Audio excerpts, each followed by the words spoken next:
আমেরিকার দালালি করার কি ভয়ঙ্কর পরিণতি হতে পারে তা আজ হারে হারে টের পাচ্ছে কুয়েত। ইরান তার হুঁশিয়ারিকে সত্যি প্রমাণ করে কুয়েতের আকাশে নরক নামিয়ে এনেছে।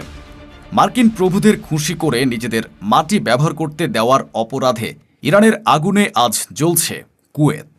তাদের বিদ্যুৎ কেন্দ্র ছারখার, পুরো দেশ অন্ধকারে। আর যে আমেরিকা তাদের রক্ষা করার কথা ছিল, সেই পিতা আমেরিকা আজ নিজের ঘাঁটি বাঁচাতেই ব্যর্থ। এখন কুয়েতের জনগণই আমেরিকার বিরুদ্ধে রাস্তায় নেমেছে, তাদের সেনাদের ঘাড় ধরে দেশ থেকে বের করে দেওয়ার জন্য। আজ আমরা সেই বিশ্বাসঘাতকতা এবং সেই ভয়াবহ শাস্তির ব্যবচ্ছেদ করব, যেখানে আমেরিকার সেনাদের কবর রচিত হয়েছে। ইরান কোনো রাগঢাক না রেখেই কুয়েত সহ অন্যান্য আরব দেশকে আগে থেকেই একটি পরিষ্কার এবং শীতল বার্তা দিয়েছিল।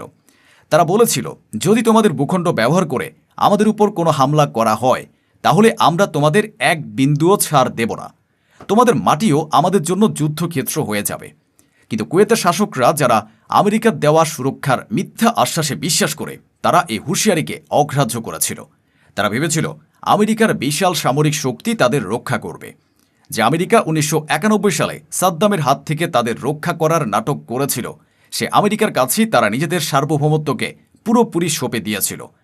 কুয়েত পরিণত হয়েছিল মধ্যপ্রাচ্যে আমেরিকার একটি বিশাল ভাসমান এয়ারক্রাফট ক্যারিয়ারে, যেখান থেকে ওয়াশিংটন তার নোংরা যুদ্ধগুলো পরিচালনা করে।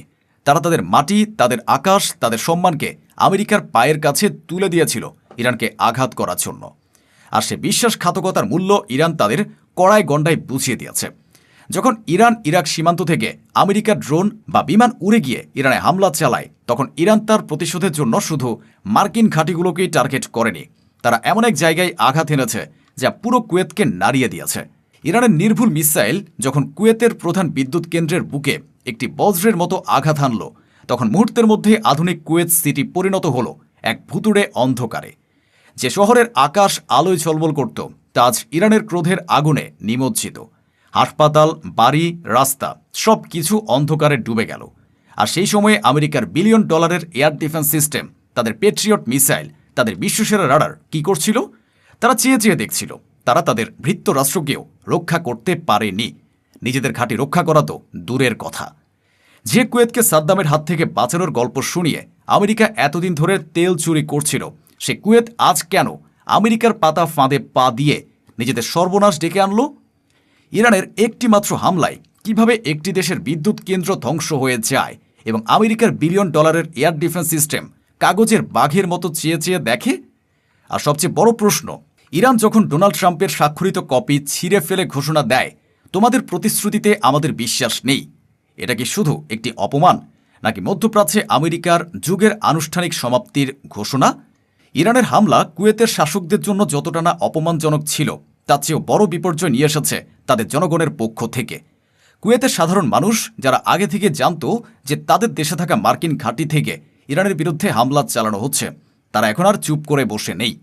যখন ইরানের পাল্টা হামলায় তাদের নিজেদের দেশ অন্ধকারে ডুবে গেল, যখন তারা বুঝল যে আমেরিকার দালালি করার কারণে তাদের জীবনও আজ বিপন্ন, তখন তাদের ধৈর্যের বাঁধ ভেঙে যায়। কুয়েতের রাস্তায় এখন হাজার হাজার ক্ষুব্ধ জনতা নেমে এসেছে। তাদের চোখে মুখে আগুন, কণ্ঠে বিদ্রোহ। তাদের মুখে শুধু একটাই স্লোগান, ইয়াঙ্কি গো হোম। মার্কিন ঘাঁটি বন্ধ করো, আমেরিকান সেনাদের বহিষ্কার করো। তারা তাদের নিজেদের সরকারের বিরুদ্ধে বিক্ষোভ করছে, কারণ এ সরকারই তাদের সার্বভৌমত্বকে আমেরিকার পায়ের কাছে বিকিয়ে দিয়েছে। তারা আমেরিকার পতাকায় আগুন দিচ্ছে, ট্রাম্পের কুশপুত্তলিকা দাহ করছে। যে মার্কিন সৈন্যদের তারা একসময় মুক্তিদাতা হিসেবে দেখত, আজ তাদেরই তারা দখলদার এবং নিজেদের বিপদের মূল কারণ হিসেবে দেখছে। কুয়েতের জনগণ আজ তাদের সরকারের এবং মার্কিন প্রভুদের জন্য কবর খুঁড়ছে, কারণ ইতিহাস সাক্ষী, যখন একটি দেশের সাধারণ মানুষ কোনো বিদেশি শক্তির বিরুদ্ধে জেগে ওঠে, তখন কোনো সামরিক শক্তি তাদের রুখতে পারে না। আমেরিকা ভিয়েতনামে এটা দেখেছে, আফগানিস্তানে দেখেছে, ইরাকে দেখেছে, আর এখন কুয়েতের মাটিতেও সেই একই ইতিহাসের পুনরাবৃত্তি হতে চলেছে। এই জাগরণ শুধু কুয়েতের নয়, এটি পুরো আরব বিশ্বের জন্য একটি বার্তা। এই সামরিক জাগরণের পাশাপাশি ইরান একটি প্রতীকী কিন্তু অত্যন্ত শক্তিশালী আঘাত এনেছে। তারা মার্কিন প্রেসিডেন্ট ডোনাল্ড ট্রাম্পের স্বাক্ষরিত একটি অনুলিপি বিশ্বের সামনে ছিঁড়ে ফেলেছে। এই ঘটনাটি কোনো সাধারণ প্রতিবাদ নয়, এটি আমেরিকার মুখের উপর একটি চপেটাঘাত। এর পেছনের ইতিহাস আরও গভীর। ডোনাল্ড ট্রাম্পই প্রথম বিশ্বের শক্তিধর দেশগুলোর সাথে করা ইরানের পারমাণবিক চুক্তি একতরফাভাবে ছিঁড়ে ফেলেছিলেন। তিনি প্রমাণ করেছিলেন যে আমেরিকার স্বাক্ষরের কোনো দাম নেই। আজ ইরান সেই অপমানেরই জবাব দিল। তারা ট্রাম্পের স্বাক্ষরের একটি অনুলিপি ছিঁড়ে বিশ্বকে জানিয়ে দিল, আমরা তোমাদের স্বাক্ষর বা প্রতিশ্রুতিতে আর বিশ্বাস করি না। এই ছেঁড়া স্বাক্ষর প্রমাণ করে মধ্যপ্রাচ্যে এখন আর আমেরিকার কথায় কোনো সমস্যার সমাধান হবে না। ইরান এখন একটি নতুন নীতি গ্রহণ করেছে, তোমাদের কথাই নয়, আমাদের শক্তিতে এবং আমাদের কাজেই আমরা বিশ্বাস করি। তারা আমেরিকাকে এবং পুরো বিশ্বকে জানিয়ে দিয়েছে, আলোচনার দিন শেষ, যদি না সেই আলোচনা সম্মানের ভিত্তিতে হয়। এখন হবে শুধু শক্তির জবাব শক্তিতে দেওয়া।